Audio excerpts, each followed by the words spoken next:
Linda Morrow lived in Ottawa, Ontario, a city carved from stone and ice, where the Rideau Canal wound through its heart like a frozen vein, and she spent 29 years married to Richard. At 53, in the bitter clutch of January 2022, she made the choice to leave, not with a tempest of rage, but with a steady, resolute pulse, a need to breathe air that wasn't stale with years of silence.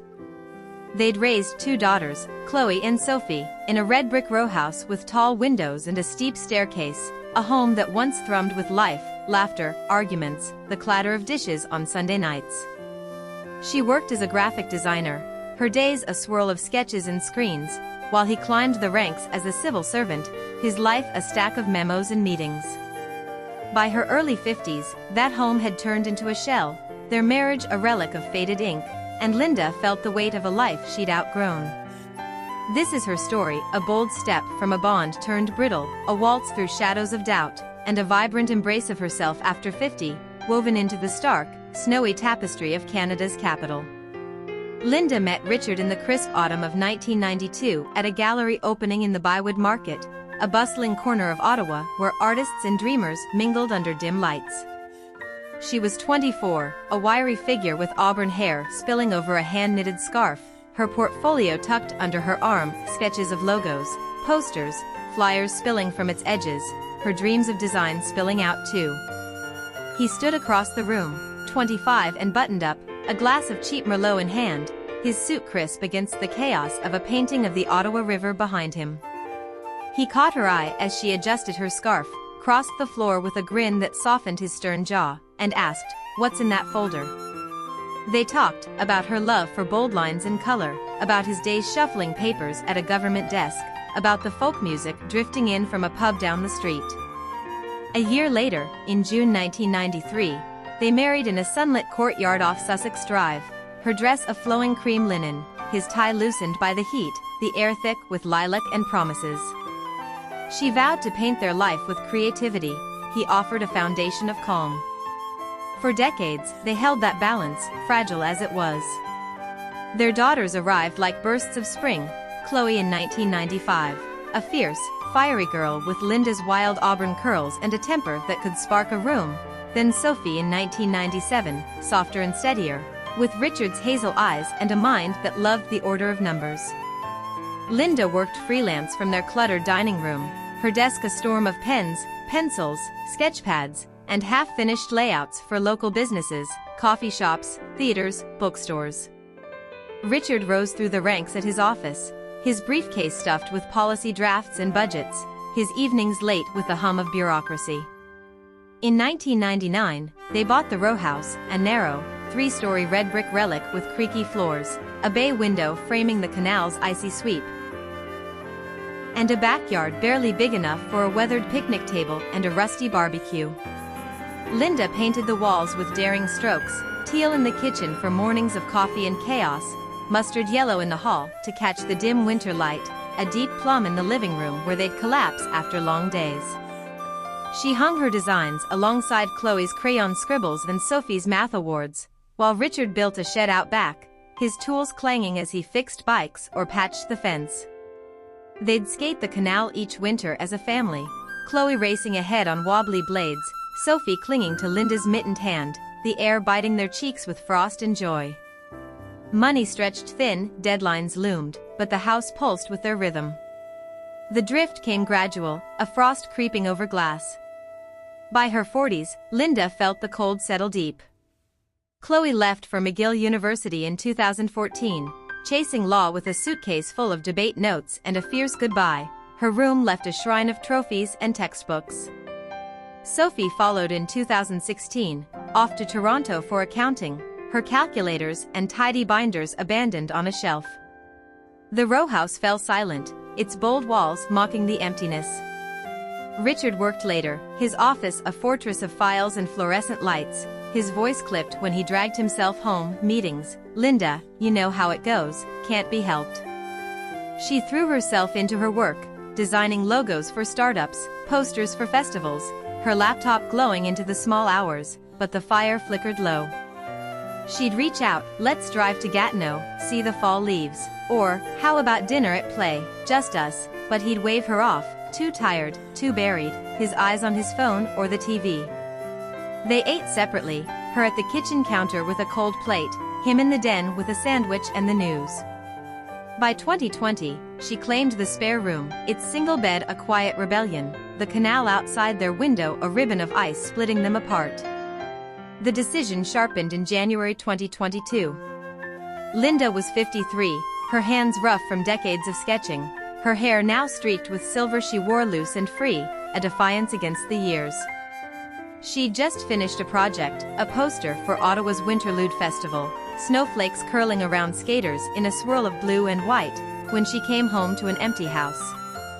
Richard's coat hung on the rack, his boots dripped by the door, but he was gone again, no note, no call, just the echo of his absence.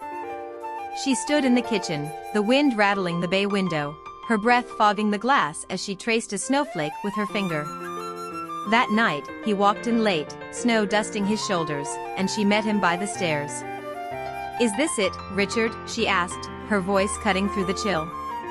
He rubbed his face, his coat still on, his eyes sunken. "I don't know, Lynn, is it?" She nodded, firm and final. "I think it's done, we're done." He didn't fight, didn't beg, just sighed, a sound heavy with resignation, and murmured, "Okay, if that's what you need." After 29 winters together, they'd frozen over, and Linda chose to melt away. Divorce at 53 was like diving into a frozen river. They sold the row house, too tall, too steeped in yesterday, and split the money down the middle. Richard moved to a sleek condo in Centertown, steps from his office, surrounded by steel and glass. Linda rented a loft in Westboro, a bright, open space with hardwood floors, exposed beams, and a skylight that poured moonlight over her new life. Chloe called from Montreal, her tone sharp. Mom, why couldn't you fix it? Why now after all this time?" Sophie texted from Toronto, "I love you, Mom, just be okay, please." Friends divided, some stayed with Richard, meeting him for drinks at the Manx. Others brought Linda tea and gossip at Artisan Bakery, their voices warm against the cold. The first year was a slog through snow. She worked from the loft, her designs crisp but her spirit frayed, her evenings spent pacing under the skylight or staring at the canal's icy bend from her window. She missed the girls' footsteps on the stairs, the kitchen's morning clatter, even Richard's steady shuffle in his slippers. Sleep came in fragments, the loft's quiet a weight she couldn't shake. Spring cracked the ice in 2023. At 54, Linda saw a flyer pinned to a client's bulletin board, salsa lessons, Wellington Street Studio, Tuesdays and Thursdays. On a whim, she went, her sneakers scuffing the floor, her body stiff from years hunched over a desk.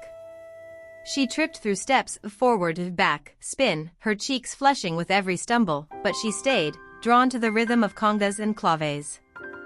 The group was a patchwork, retirees with creaky knees, a young chef with quick feet, a widower named Mark who moved with a shy, graceful ease. They met twice weekly, laughing over missteps, sipping cheap wine in a cramped backroom after class, the air thick with sweat and stories. Linda learned, her hips loosened, her arms found the beat, and bought red dance shoes, their heels clicking as she practiced in her loft. Her first recital came that summer, a small crowd in a dim studio clapping as she twirled under flickering lights, her scarf fluttering, her smile wide. It wasn't perfect, but it was alive. By 55, Linda was unfurling. She sold her rattling hatchback, bought a teal scooter with a basket up front, and rode it along the Ottawa River Parkway, the wind whipping her scarf, the water flashing silver beside her. She wasn't fast, cars honked, cyclists zipped past, but speed didn't matter, motion did, the hum of the engine a song of her own. She started a podcast, Designs on Living, recording in her loft with a cheap mic, her voice weaving tales of art, divorce, and dancing through life's bends. Listeners trickled in, women in Winnipeg knitting to her words, men in Halifax nodding along, folks over 50 leaving voicemails, "I'm stepping out too, thank you." Chloe visited, saw the scooter parked by the door, the red shoes by the couch, and laughed, "You're wild now, Mom, I love it." Sophie sent a playlist, salsa tracks from her accounting breaks, writing, "Dance to these, you've earned it." Linda did, her loft a riot of sound, her feet tapping against the hardwood. At 56, Linda embraced it all. She cut freelance hours, took a part-time gig teaching design at Algonquin College, her classroom a chaos of color, student sketches pinned to the walls, laughter bouncing off the desks. She rode to Wakefield one golden summer weekend, danced barefoot by the Gatineau River as a local band played, the stars sharp above, the water cool against her toes. She wasn't flush, her loft was small, cluttered with sketchbooks and shoes, her scooter scratched from gravel roads. She wasn't a name, her podcast had 400 subscribers, her classes stayed local, her designs adorned small Ottawa shops. But she was Linda, bold, free, bursting. Richard remarried in 2024, a coworker from his office, steady and quiet. She smiled, he'd found his anchor, she'd found her wings. Divorce at 53 drowned me, she says now, her voice ringing clear. It taught me to swim, to fly, to live.